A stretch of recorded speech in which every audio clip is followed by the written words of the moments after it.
What's up guys? So for this video I want to talk about two different things. Number one being my all-time favorite training split. Over my 12 to 13 years that I've been training, I've probably done this exact split the most over any other. So I'm going to go into detail on the specific days, exercises, reps, sets, etc.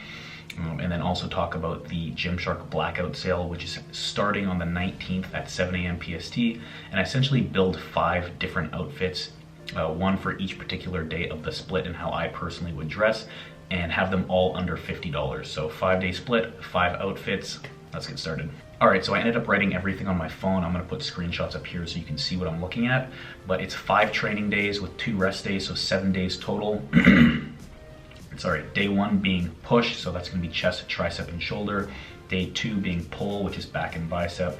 Day 3 is legs, which is gonna be quad, hamstring, calves, and abs. Day 4 is a rest, day 5 is chest and back, day 6 is arms and shoulders, and then day 7 would be rest, and then you would just repeat. All right, so obviously this split is very upper body focused, so if you are trying to build your legs a little bit more and add more frequency in there, what I would suggest is turning that first leg day into a quad focused leg day with abs at the end, and then adding an additional leg day after arms and shoulders, which would be hamstring focused with abs at the end. So I'm gonna end up putting another screenshot up here so you can see what it would look like. But essentially it would be 6 total training days with 2 rest days, so 8 total days before restarting. All right, so the 5-day split, that first one that I mentioned, that's the one that I'm gonna go into detail on.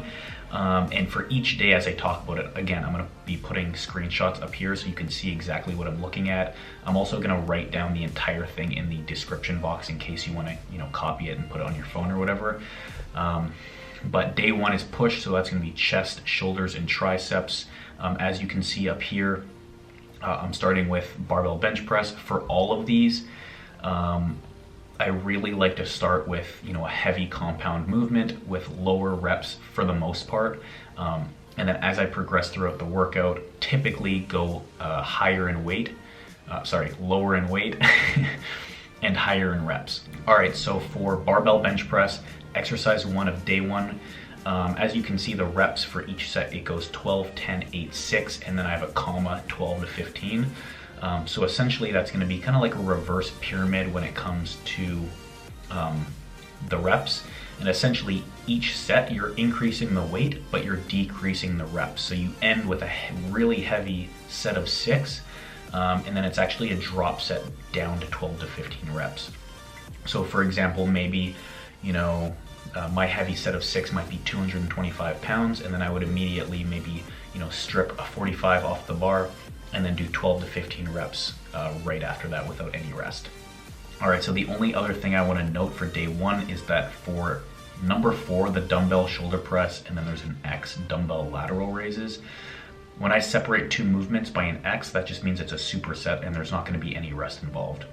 So I would do a set of seated dumbbell shoulder press of 10 to 12 reps, and then immediately go into a standing dumbbell lateral raise, or you can do them seated too if you want. All right, so moving on to day 2, which is pull day, back and biceps. Again, we're starting with a heavy compound. It's gonna be T-bar row for 4 by 8 to 10. And then as you can see, it roughly increases when it comes to number of reps.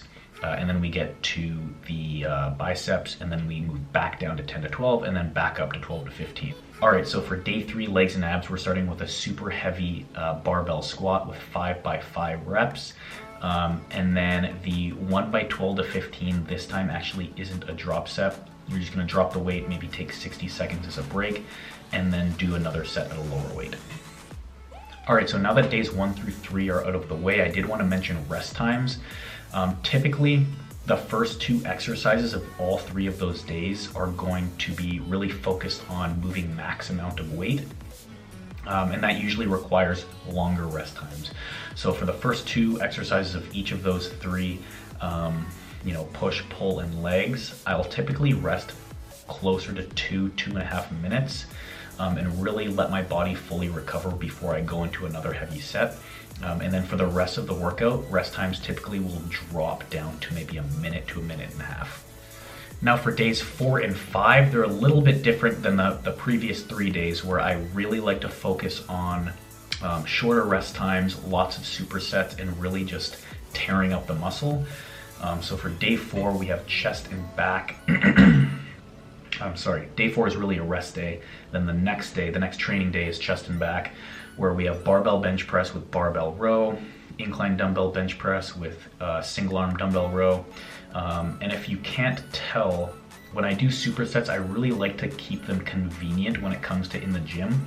You know, I don't want to superset things that are like on the other, you know, opposite ends of the gym. So, you know, doing a barbell with a barbell, doing a dumbbell with a dumbbell, or typically, you know, when you have a, you know, cable setup, there's also, you know, a pull-up section right up top. So, you know, doing those together, etc. But essentially, it's just 3 supersets to start out the workout, and then a 4th and 5th. Just single movement to really finish off the muscle. All right, now for the 5th day, arms and shoulders. It's funny because this is usually one of the longest workouts that I do, but we are hitting 3 different muscle groups. Now we are starting with barbell shoulder press, which is gonna be the heavy movement for shoulders, and then the standing easy bar curl with the easy bar skull crusher. I know these aren't compound movements, but these are still gonna be the heavy movements for, you know, bicep and tricep. And then again, you know, the reps are going to increase as we progress through the workout. Again, very straightforward movements. I really liked to keep things basic in this split. So yeah, that closes out the split. And then obviously there's a 6th day, which is going to be, or sorry, 7th day, which is going to be a rest day. And then you would just repeat and go back to day 1. But yeah, that's pretty much everything here. What I would recommend doing is tracking your lifts and making sure that you're actually maintaining progressive overload. Because when you're just going into the gym and, you know, you're just training hard and just lifting random amount of weights, you know, random amount of sets, and just trying to get a good pump, that's great and it's fun. But when it comes down to it, you know, if you're lifting the exact same amount of volume as the last week, are you really giving your body a reason to change and grow? There's an app called Strong that's really easy for tracking weight, you know, sets, reps. You know, you can do it on your notes.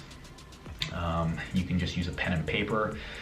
But definitely, you know, if you really are trying to grow new muscle and put on lean mass, I would definitely recommend tracking everything. And it, you know, I would say it really makes staying on the same training plan much more fun, because you actually see the small progressions along the way, like whether that's, you know, a couple more reps for a certain exercise, or maybe going up 5 pounds on the barbell bench press. It's much more motivating to stick with the same training split when you're actually seeing the progressive overload happen. All right, so the last thing I want to touch on before I get into the Gymshark outfits and the sale is going to be, you know, if you're trying to build new muscle, you know, it's great. I definitely recommend tracking your workouts, but it's going to be even more important that, you know, you at least track your diet. And, you know, you can obviously track all your macros, your proteins, carbs, and fats. But at the very least, I would recommend tracking your total calories and your protein intake. So you're getting sufficient protein to actually build new muscle, and you're tracking total calories so you know for a fact you're going to be in a surplus and really demanding your body to put on new weight, right? So that progressive overload with the sufficient protein and the caloric surplus is really what you need to put on that new lean mass. All right, so just to show you guys the 5 different outfits, these are in order. We have push day, pull day, this is gonna be legs and abs, this is going to be chest and back, and then this one is going to be arms and shoulders. So I'm gonna try each of them on, explain to you the pricing, and yeah. All right, so this is outfit 1. I'm wearing the Statement Stringer in charcoal size medium and the Pinnacle Knit joggers in light gray size small. These are gonna be on sale for $40. This will be about $7, I believe, so total price $47. And these are 2 of my favorite items that I've ever worn from Gymshark. The Statement Stringer is probably my favorite fitted stringer that they've made so far, or at least that I've tried. And then the Pinnacle joggers are incredible because they're like a knit material and they're just incredibly comfortable. So yeah, that's gonna be outfit 1. That's for push day. And usually for push and pull day, any chest and back type of workout, I like wearing a stringer. just because they usually fit a little bit tighter and make you look a little bit bigger. All right, so this is outfit 2 for pull day, back in biceps. I'm wearing the fade stringer in size medium, black. This is one of my favorite stringers as well because I just love the detailing on the side. And then these are the 2-in-1 superior training shorts. So they have the kind of built-in like elastic in here, and I usually don't like that because they're very like constricting to the thighs, but these are super comfortable and I like them a lot. And yeah, you got a little pocket on the side here. And these, I have it written down on my computer. The 2-in-1 training shorts are going to be on sale for $32, and the fade stringer is gonna be on sale for $15. So that's gonna be, again, 47 bucks for the full outfit. So yeah, that is the second outfit. All right, so this is outfit 3. It's leg and ab day, so there's no need to go sleeveless. I'm wearing the block Gymshark tee in a size large, and this is color is driftwood brown. Then I'm wearing these sports shorts, which are actually my favorite shorts that Gymshark makes right now, in woodland green, and it's size medium. So they're both gonna be on sale for 20 bucks, keeping you at $40 total, under 50 bucks. All right, so this is the 4th outfit for chest and back day. I'm wearing the arc shorts in medium. The color is charcoal, and I'm wearing, this is the Ghost tank in Port Marl, also a size medium, and the pricing comes out to 18 and 20 cents for the shorts, and then $24.50 for the tank, bringing you to, I think, around like $43 total. But really like this tank. It's one of my favorite tanks because of the detailing. The shorts are more of like a cloth material, really comfortable. And yeah, I just think the gray and the maroon really go good together. All right, last but not least, this is the outfit for arms and shoulders. Wearing the takeover joggers in small light gray and the air raid tank in a medium, obviously black. This will end up being $9. Joggers will be $25, bringing you out to 34 bucks. And the cheapest outfit. And yeah, really like the stitching and kind of the tape-like material that goes along the bottom here. So like I had mentioned at the beginning of the video, the Gymshark blackout sale starts on the 19th at 7 a.m. PST, that's Pacific time. If you have any questions about any of the products, you can comment below. If you have any questions about the 5-day workout split, again, you can comment below. I'd love to help you out. Yeah, I hope you enjoyed the video. Thank you for watching, and I will see you in the next one.